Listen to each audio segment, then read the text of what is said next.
नमस्ते दोस्तों, नमस्ते बच्चों। मैं विनोद कुमार यूपीएस लक्ष्मपुर आपके अच्छे स्वास्थ्य की कामना करता हूं। घर पे रहिए, सुरक्षित रहिए और पढ़ते रहिए। बेटा, जैसे कि आप जानते हैं कि अभी तक की वीडियो में हम कई दिन से एक हफ्ते सा हो गया लगभग वाणिज्य गणित पढ़ रहे थे। अब वाणिज्य गणित हमारा कल खत्म हो गया था, जिसमें हमने चक्रवृद्धि ब्याज पढ़ा के क्या हो गया था, वो फिनिश हो गया था। अब हम नया चैप्टर लेंगे। आज नई चीज बताएंगे तुम्हें। नई चीज क्या है? वर्ग और वर्गमूल। वर्ग और वर्गमूल। तो बेटा सबसे पहले हम बात करते हैं कि आखिर ये वर्ग क्या है। ये वर्ग क्या है? बेटा इस वर्ग की अविधा संकल्पना को समझने के लिए तुम उस वाले वर्ग की भी बात कर सकते हो। कौन सा वर्ग? जैसे हम छठी क्लास या 7वीं क्लास में पढ़ा था, एक ऐसी आकृति जिसकी चारों भुजाएं क्या हो? बराबर हो। जिसकी चारों भुजाएं क्या हो? बराबर हो। पढ़ा था ऐसा। यदि इसकी ये भुजा एक, तो ये भी एक होगी, ये भी एक होगी, ये भी एक होगी, तो इसे कहते हैं हम वर्ग। वर्ग एक ऐसी आकृति होती है जिसकी चारों भुजाएं क्या होती हैं? एक जैसी। तो हम इसी चीज को क्या, अब वर्ग की बात करें, अब वर्ग का हम क्या निकालते हैं? क्षेत्रफल निकालते थे। क्या निकालते थे? क्षेत्रफल। तो वर्ग का क्षेत्रफल हम कैसे निकालते थे बताओ? वर्ग का क्षेत्रफल। तो वर्ग का क्षेत्रफल कैसे निकालते थे? भुजा गुणा भुजा। ये था हमारा क्षेत्रफल निकालने का तरीका। तो बेटा ये क्या है? एक थी भुजा, एक गुणा एक बराबर कितना होगा? एक हुआ। एक कितने बार लिखा गया? 2 बार लिखा गया। यदि इस वर्ग की भुजा एक ना होकर कितनी हो जाए? 2 हो जाए। कितनी हो जाए? 2 हो जाए। 2 यहां ले लो, 2 यहां ले लो, तो 2 ही 2 हो गई। तो अब इसका क्षेत्रफल कितना होगा? भुजा गुणा भुजा, तो 2 गुणा 2 बराबर कितना हो गया? 4। 2 गुणा 2 बराबर कितना हो गया? 4। अब इस भुजा को कुछ भी ले सकते हो। यदि मान लो तुमने ये भुजाएं यहां 6 हैं,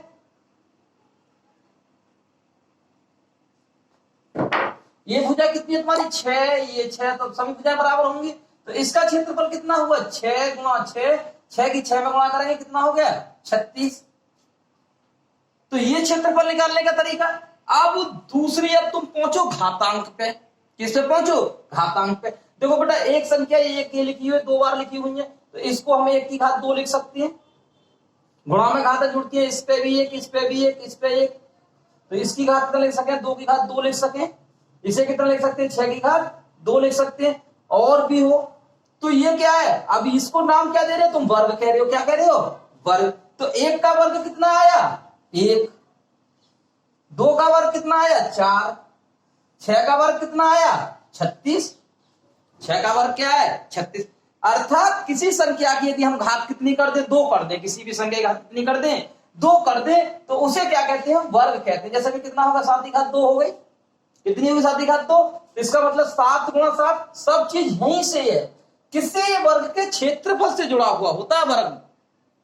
क्या होता है? वर्ग किससे जुड़ा हुआ था? वर्ग के क्षेत्रफल। 7 गुणा 7 बराबर कितना हुआ? 49। अर्थात तुम्हें किसी भी संख्या का वर्ग निकालना है तो कुछ भी नहीं करना, उस संख्या की घात क्या चढ़ा दो? 11। जैसे 11 ले लिया, इसके ऊपर घात 2 लगाओ, तो इसका मतलब होगा 11 गुणा 11। 11 गुणा 11, तो 11 11 में गुणा करेंगे तो कितना होगा? 121। 121। और बेटा ये जो टॉपिक है ये 8वीं क्लास में आता है। किसमें आता है? हम 8वीं क्लास में वर्ग और वर्गमूलों के बारे में जानते हैं। तो हम यह, मेरा मानना ये है और या मैं ये उम्मीद करता हूं तुमसे कि बेटा इसी तरीका से टेबल बना के कम से कम 1 से लेके 20 तक की संख्याओं के तुम्हें क्या याद करनी है? वर्ग याद कर लेनी है। क्या याद कर लेनी है? वर्ग याद करनी है। अब और भी देखो बेटा, ये तो कंसेप्ट क्लियर हुआ कि आखिर वर्ग कहां से आया, कैसे बना। अब हम कोई भी संख्या ले लें तो इसका मतलब तुम समझ गए होगे कि यदि हम तुमसे कोई भी चीज की बात कहें कि बेटा इसका वर्ग बताओ, तो तुम क्या करोगे? हम कहने लगे बेटा 3/2 का क्या बताओ? वर्ग बताओ। क्या बताओ? वर्ग। तो तुम क्या कहोगे? सर 3/2 की घात कितना कर दो? 2 कर दो। कितनी कर दो? 2। तो कितना होगा? 3/2 गुणा 3/2, तो 3 3 9 बटे कितना होगा? 4। तो इसका क्या हो गया? 3/2 का वर्ग कितना होगा? 9/4। यदि यहां ये संख्या प्लस की है, यदि ये संख्या माइनस की होती, किसकी होती? माइनस की, और इसका हमसे कहा जाता है, इसका क्या बताओ? वर्ग। तो तुम्हें ये चीज पता पड़ गई होगी, मैंने भी पिछले वीडियो में तुम्हें बताया था आखिर परमेय संख्याएं क्या बताई थी? परमेय संख्याएं। तो परमेय संख्या हमारी ऋणात्मक भी हो सकती है, धनात्मक भी। तो हम इन्हें परमेय संख्या मानेंगे, हम इसका वर्ग कर रहे हैं, तो इसमें भी तुम क्या कहते? सर इसकी घात कितनी कर दो? 2 कर दो।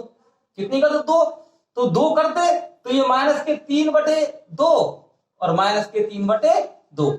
अब बेटा जब 3 की 3 में गुणा करी तो 9, 2 की 2 में गुणा करी 4, और बेटा माइनस की माइनस में गुणा करते तो क्या आता है? प्लस आता है। अर्थात क्या मतलब हुआ इसका? कि यदि हम किसी भी परमेय संख्या का, चाहे तो वो परमेय संख्या हमारी ऋणात्मक हो या धनात्मक हो, क्या हो? कोई भी परमेय संख्या है, चाहे वो ऋणात्मक हो या धनात्मक हो, उसका वर्ग हमेशा कैसा आएगा? धनात्मक आएगा। कैसा आएगा? धनात्मक। किसी भी परमेय संख्या का वर्ग हमेशा धनात्मक, हमेशा कैसा? धनात्मक होता है। अब ये बेटा जब परमेय संख्या का वर्ग कैसा हो गया? धनात्मक हो गया। अर्थात धनात्मक संख्या जो होती है हमारी, ऐसी जो लिखी हुई होती है, उनको क्या कहते हैं? हम भिन्न। क्या कहते हैं? भिन्न। तो किसी भी परमेय संख्या का यदि हम वर्ग करेंगे तो उसे धनात्मक कह दो या भिन्न होगा। क्या होगा? भिन्नात्मक मान होगा। कैसा होगा? भिन्नात्मक। तो बेटा ये तो मैंने छोटा सा कंसेप्ट बताया, आखिर ये वर्ग क्या है। अब इस वर्ग पे ही बात कर रहे हैं, अभी हम कोई और बात नहीं करेंगे। अब इसी में क्योंकि बेटा मेरा कुछ अलग से होता है। अलग क्या होता है? मेरी क्लासेस कोई नॉर्मल क्लासेस नहीं होती, अलग से होती है कि मैं तुम्हें डायरेक्ट किसी चीज को नहीं बता सकता। जब मैं तुम्हें वो चीज बताऊंगा तो उस चीज के बारे में पहले उसी टॉपिक में, चाहे वो मैंने पहले पढ़ाई हो या ना पढ़ाई हो, तुम पे आती हो, लेकिन मैं ये मान के चलता हूं कि तुम इस चीज के बारे में कैसे अनभिज्ञ हो, तुम्हें नहीं जानकारी। अब बेटा हम यहां से बात करते हैं, अभी आ जाए यहां से, सम तथा विषम संख्याओं के वर्गमूल बताओ। सम तथा विषम संख्याओं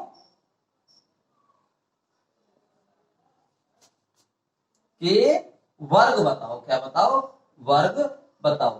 तो बेटा मैं यहां से ये लेके नहीं चलूंगा तुमसे सीधा सीधा क्या देखो ये सम और विषम, तो मैं तुम्हें सबसे पहले सम और विषम बता के चलूंगा। क्या चलूंगा? सम और विषम के। आखिर ये सम और विषम संख्याएं कौन सी होती?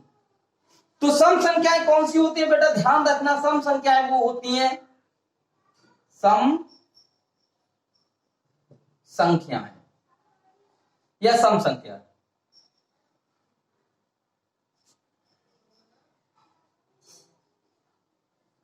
जो संख्या दो से पूर्णतः विभक्त हो। पूर्णतः क्या हो? विभक्त हो जाए। पूर्णतः विभक्त का मतलब है बेटा कि जब हम 2 का भाग देंगे तो पूरी तरह कट जाएगी। 4 है, 4 में हम 2 का भाग दें, 2 दूनी 4, 32 है, 2 से कट जाएगी, 16 दूनी 32, 108 है, 2 से कट जाएगी। तो ये क्या है? हमारी सम संख्या होगी। 2 से क्या हो जाए? कट जाए। और बेटा यदि विषम की बात करें तो विषम संख्याएं वो होती हैं, विषम संख्याएं। तो विषम संख्या बेटा इसका उल्टा हो जाएगा, जो संख्या 2 से पूर्णतः विभक्त ना हो। जो संख्या 2 से पूर्णतः विभक्त ना हो, पूरी तरह ना कटे। जैसे 3 है, 9 है, 11 है, 13 है, 7 है, ये बहुत सारे एग्जाम्पल। अब बेटा यहां से तुम इस चीज को समझ गए कि आखिर सम और विषम संख्याएं क्या होती हैं। अब मैं जोड़ता हूं, अपने टॉपिक से। किससे? टॉपिक से। तो टॉपिक अब क्या है, मेरा वर्ग है, तो मैं वर्ग पे पहुंचता हूं। बस मैंने तुम्हें क्या करा, बीच में से ये बता दिया कि आखिर सम और विषम संख्याएं कौन सी होती हैं। अब वर्ग की बात करें तो बेटा कोई भी सम संख्या ले लो, जैसे सम संख्या 4 ली, 4 का वर्ग 4 गुणा 4 बराबर कितना हो गया, 16। 8 ली, 8 का वर्ग कितना हुआ, 8 गुणा 8 8 64। 10 लिया, 10 का वर्ग करा तो 10 गुणा 10 बराबर कितना हो गया, 100 हो गया। ये सब संख्या मैंने कैसी ली, सम ली। कैसी ली, सम संख्याएं। कैसी हैं ये सब तुम्हारी संख्याएं, सम संख्याएं हैं। सम या नहीं है भाई, 4 भी सम है, 8 भी सम है और 10 भी। और इधर देखो बेटा, ये भी 2 से कट जाएगी, 2 अट्ठे 16, ये भी 2 से कट जाएगी, 2 तिया 6, 2 दूनी 4, ये भी 2 से कट जाएगी, ये भी 2 से कट जाएगी। तो इसका मतलब जब हम सम संख्याओं का वर्ग करके लेके आए तो हमारा वर्ग भी कैसा आया, सम संख्या आया। अर्थात सम संख्याओं के वर्ग, अर्थात सम संख्याओं के वर्ग हमेशा, सम संख्याओं के वर्ग हमेशा सम संख्या होते हैं। क्या होते हैं, सम संख्या होते हैं। एक ये चीज तुम्हें क्या है, ये नोट याद रखने वाली है कि देख लेना कहीं गलती तो नहीं हो रही हमारी। यदि हम सम संख्या का वर्ग कर रहे हैं और यदि बाय द वे हम गुणा करने में कहीं मिस्टेक कर गए और दूसरे टाइप का आंसर आ गया तो हमें पता पड़ जाएगी हमने कहीं गलती कर दी। तो सम संख्याओं का वर्ग कैसा होता है, हमेशा सम होता है। सम संख्याओं का वर्ग हमेशा कैसा होता है, सम। अब बात करते हैं बेटा किसकी, विषम संख्याओं की। तो विषम संख्या क्या है हमारी, 1 है, 1 का वर्ग, 3 का वर्ग, 7 का वर्ग, 11 का वर्ग। अब ये देखो ये सभी संख्या मैंने कैसी ली है, विषम ली है। वर्ग की अवधारणा तो मैं पहले समझा चुका हूं कि वर्ग आखिर क्या है। ये सब संख्या कैसी है बेटा, विषम है। कैसी है ये, विषम संख्या। कैसी है, विषम संख्या। अब 1 का हम वर्ग करें तो 1 गुणा 1 बराबर 1, 3 का वर्ग करेंगे 3 गुणा 3 बराबर 9, 7 का वर्ग करेंगे 7 गुणा 7 बराबर 49, 11 का वर्ग करेंगे तो 11 गुणा 11 बराबर 121। बेटा देखिए 2 से कट जाएंगे, ये भी 2 से ना कटे, ये भी 2 से नहीं कटेगी, ये भी 2 से नहीं कटेगी और ये भी 2 से नहीं कटेगी। अर्थात क्या मतलब हुआ कि जब विषम संख्याओं का हम वर्ग ले रहे होते हैं तो विषम संख्याओं का वर्ग हमेशा कैसा होता है, विषम। तो यहां से दोनों कॉन्सेप्ट हमारे क्लियर हो गए कि सम संख्याओं का वर्ग सम होगा और विषम संख्याओं का वर्ग विषम संख्याओं का वर्ग हमेशा विषम होता है। क्या होता है, विषम होता है। क्लियर हुई बेटा वर्ग की बात। वर्ग का मतलब समझ के, वर्ग क्या है बेटा, कोई भी संख्या है उसी संख्या की उसी में क्या कर दो, गुणा कर दो। क्या कर दो, गुणा। अब बेटा मेरा अगली बात है वर्गमूल। एक बात तो ये हुई, दूसरी बात है इसमें वर्गमूल। अब बेटा देखो मैं तुम्हें कहां जोड़ूंगा, देखो क्या है वर्ग, वर्ग तो ये रहा, ये क्या है मूल। अब थोड़े ब्याज में पहुंचिए, मूल। मूल मैंने कहा था जड़ के लिए, किसके लिए कहा था, जड़ के लिए, वहां इसको मूलधन कहा था। तो मैंने इस शब्द को यूज करा था, मूल का मतलब होता है जड़। तो आखिर ये वर्गमूल क्या होता है, इस वर्ग की क्या होती है, जड़ होती है। वर्ग की क्या होती है, जड़। कि जो वर्ग आया आखिर इसकी जड़ क्या रही। जैसे 7 का वर्ग हुआ 49, 7 का वर्ग कितना हुआ, 49। तो 49 की जड़ क्या है, 7। 49 जड़ क्या है, 7। इसका मतलब क्या हुआ कि 49 का जो वर्गमूल है वो कितना होगा, 7 होगा। कितना होगा, 7। 49 का वर्गमूल कितना होगा, 7 होगा। यदि हम 11 का वर्ग लिखते हैं तो 11 का वर्ग होता है 121। तो 121 की जड़ क्या रही है, 11। 121 की जड़ क्या है, 11। तो 121 का वर्गमूल कितना होगा? 11। इसीलिए मैंने कहा तुम्हें कम से कम 20 तक के क्या हो, याद हो, तो तुम्हें वर्गमूल निकालने में बहुत बड़ी आसानी होगी। तुम्हें ये नहीं कि इसमें प्रोसीड ही करके निकाल पाओगे, तुम डायरेक्ट भी ऐसे निकाल सकते हो। जैसे 12 का वर्ग हमारा होता है 144, तो इसकी जड़ क्या रही? 12। तो 144 का वर्गमूल कितना हो गया? 144 का वर्गमूल कितना हो गया? 12 हो गया। कितना हो गया? 12। तो वर्गमूल का मतलब होता है वर्ग की जड़। वर्गमूल का मतलब होता है वर्ग की जड़। इस वर्ग की जड़ क्या है, कहां से बनाए, कैसे आया वर्ग है, कैसे? ठीक, अब बेटा देखो, वर्गमूल की बात करते हैं। बेटा वर्गमूल का जो साइन होता है वो इस टाइप से होता है। कैसा होता है? ऐसा होता है। बेटा देखो ऐसा होता है वर्गमूल का साइन।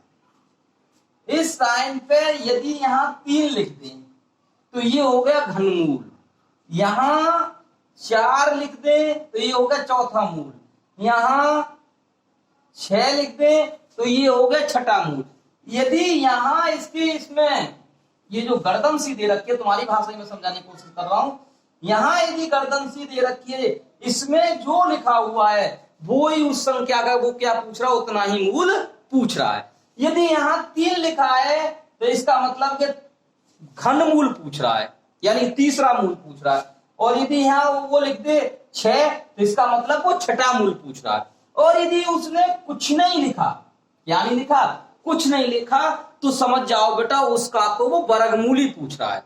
ये उसके ऊपर डिपेंड करता है, यहाँ कुछ लिखे या लिखेगा तो यहाँ कितना लिखेगा, क्योंकि वर्गमूल का मतलब होता है दूसरा मूल, वर्गमूल का मतलब होता है दूसरा मूल, तो यहाँ कितना लिखेगा? 2 लिखेगा बस। कितना लिखेगा? या तो 2 लिखेगा और नहीं न्यूट्रल छोड़ देगा, इस टाइप से।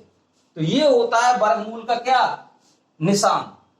क्या होता है? निशान। किसी भी संख्या का वर्गमूल निकालने के लिए हम इस निशान का क्या करते हैं, इस चिन्ह का क्या करते हैं, प्रयोग करते हैं। कि हम जब भी पता पड़ती है कि इसका हमें क्या निकालना, वर्गमूल निकालना है, तो हमें ये निशान लगाना जरूरी है। यदि यहां कुछ नहीं लगा हुआ, यदि वो हम तुमसे कह देंगे बेटा इसका वर्गमूल बताओ, तब भी तुम्हें इसका वर्गमूल ही निकालना है। और यहां ऐसे लिख दे 2 144, तब भी इसका मतलब क्या, वर्गमूल निकालना है। और यदि खाली ऐसा लिख दिया जाए 144 का वर्ग मूल बताओ, तब भी बेटा तुम्हें क्या करना है, ये तीनों बातें एक जैसी।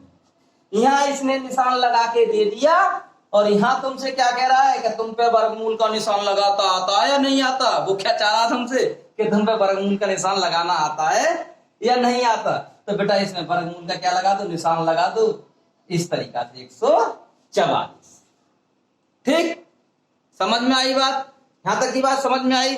अब बेटा मैं वर्गमूल निकालने की तो मैं गुणनखंड विधि समझाने जा रहा हूं। वर्गमूल निकालने की गुणनखंड विधि थोड़ी सी देर में समझ जाओगे। तुम्हें यदि दूसरी बात समझ में आ गई होगी तो वर्गमूल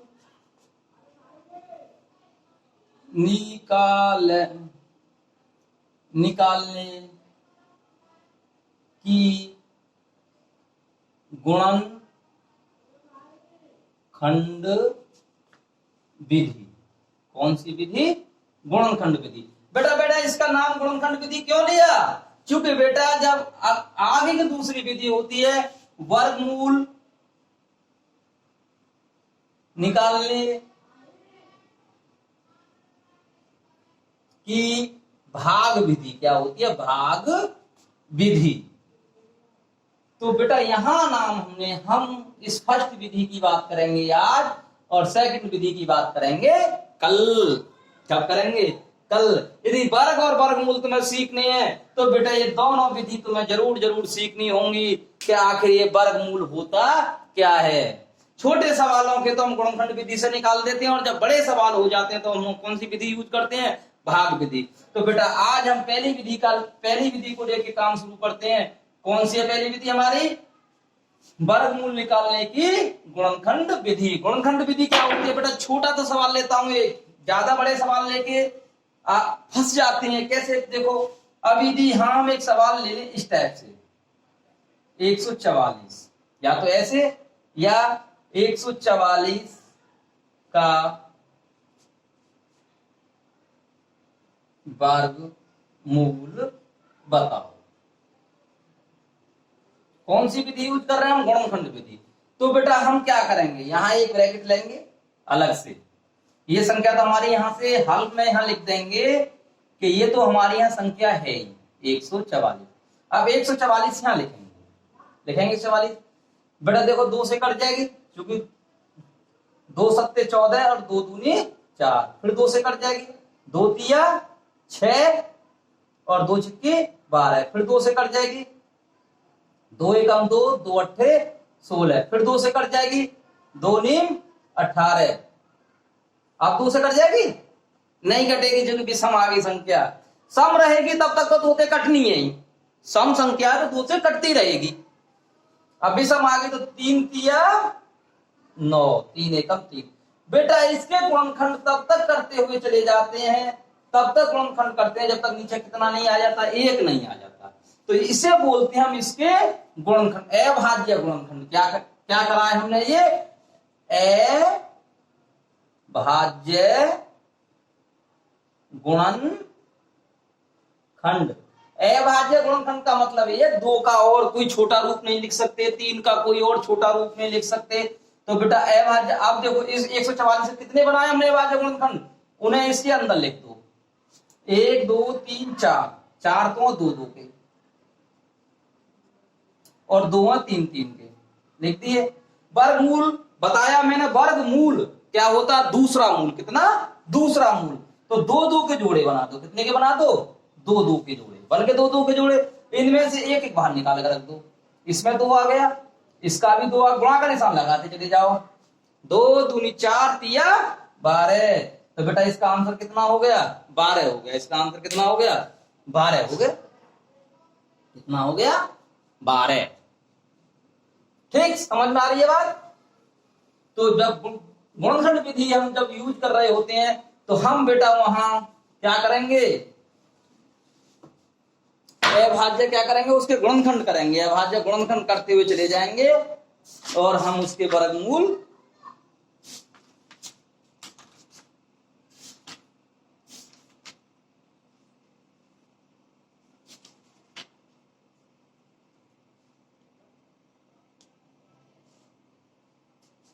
एक और ले लें बेटा, 2025 का वर्गमूल बताओ।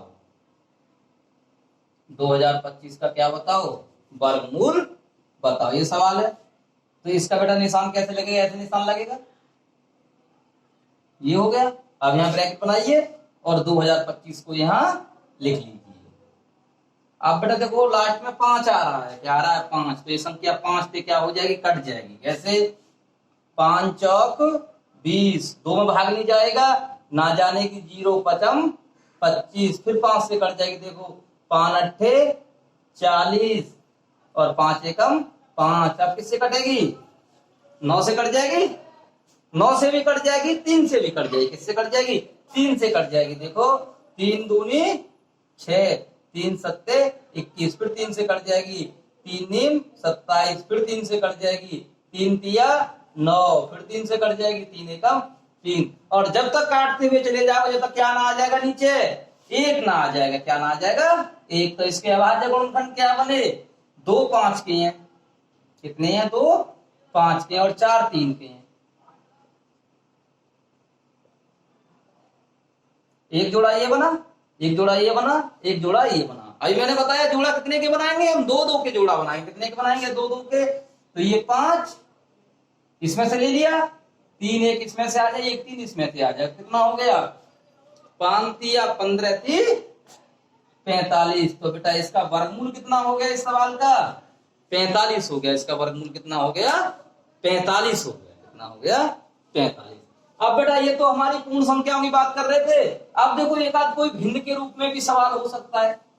क्या हो सकता है? भिन्न के रूप में दे दिया कोई सवाल, उसका भी वो हमसे क्या पूछ ले? वर्गमूल बताओ। क्या बताओ? वर्गमूल। 256/441 का वर्गमूल। अब बेटा ये अलग अलग है, ऊपर नीचे लिखे हुए हैं, तो बेटा पहले तो ऊपर वाले के अभाज्य गुणनखंड कीजिए 256 के। सम संख्या 2 से कटेगी, 2 एकम 2, 2 दूनी 4, 2 अट्ठे 16, फिर 2 से कटेगी 2 छिक्की 12, 2 चौक 8, फिर 2 से कटेगी, फिर 2 से, फिर 2 से, फिर 2 से, और फिर 2 से कट गई। तो ऊपर वाली के कितने आए बेटा अभाज्य गुणनखंड, कितने बार लिख दिया 2 2 के, 2 दूनी 4 दूनी 8 दूनी 16 दूनी 32 दूनी 64 दूनी 128 दूनी 256, 1 2 3 4 5 6 7 8, 1 2 3 4 5 6 7 8 लिख गए। अब क्या लेंगे बेटा, नीचे वाली संख्या लेंगे, नीचे वाली के लिए अभाज्य गुणनखंड करेंगे। नीचे वाली कितनी है हमारी 441, तो 441 देखो बेटा 2 से तो कटेगी नहीं, 3 से काट कर देखें, 3 एकम 3, कितने बचे 1, कितने हो गए 14, 3 चौक 12, फिर कितने बचे 2, 3 सत्ते 21, फिर बेटा देखो 3 से कट जाएगी, 3 चौक 12 और 3 नीम 27, अब 7 से कटेगी। इसलिए मैंने बताया था तुम्हें कम से कम इतने याद हों, जैसे 49 आ गया तो पता पड़ी 7 का 2 बार कट जाएगा, तो ये कितना होगा 3 गुणा 3 गुणा 7 गुणा 7। तो बेटा एक ऊपर वाली जोड़ा बनाओ पहले, एक जोड़ा ये बना, एक जोड़ा ये बना, एक जोड़ा ये बना, एक जोड़ा ये बना, इसमें एक जोड़ा ये बना और एक जोड़ा ये बना, तो ऊपर के जोड़ों में से एक लिखते चले जाओ, 4 जोड़ा है, 1 2 का 2 3 4, नीचे 3 का एक आएगा और 7 का आएगा, तो इनकी सबकी बेटा गुणा करो, 2 दूनी 4 दूनी 8 दूनी 16 और 3 सत्ते 21, तो बेटा इसका वर्गमूल कितना आ गया 16/21, 16/21। ठीक है बेटा, देखो आज मैंने तुम्हें इसमें क्या करना सिखाया, तुम सीखे वर्ग के बारे में बताया, क्या आखिर वर्ग होता क्या है, उनके वर्गमूल के बारे में बताया, क्या आखिर वर्गमूल होता क्या है। अब इस वर्गमूल पे ही बेटा एक चीज मैं छोटी सी और बता देता हूं,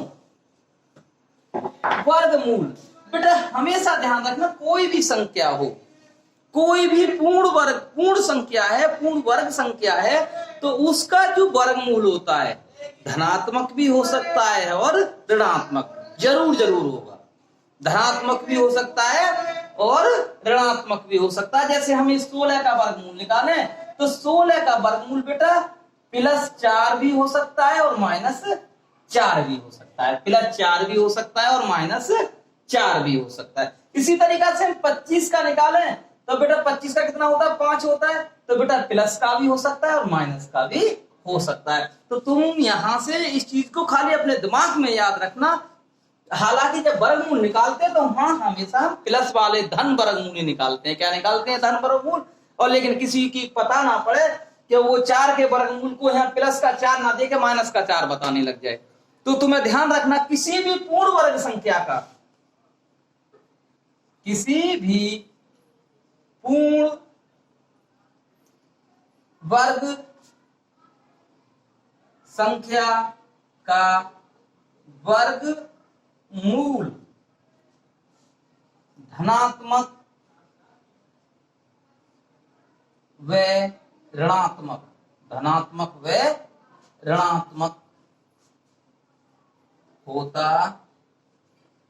है। कोई भी संख्या ले लो बेटा, उसका जो वर्गमूल है वो कैसा होगा, धनात्मक और ऋणात्मक।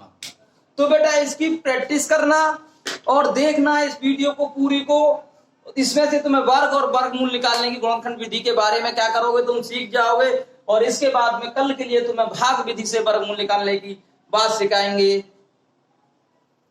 वीडियो पसंद आए तो बेटा क्या करना, लाइक करना, सब्सक्राइब करना। धन्यवाद।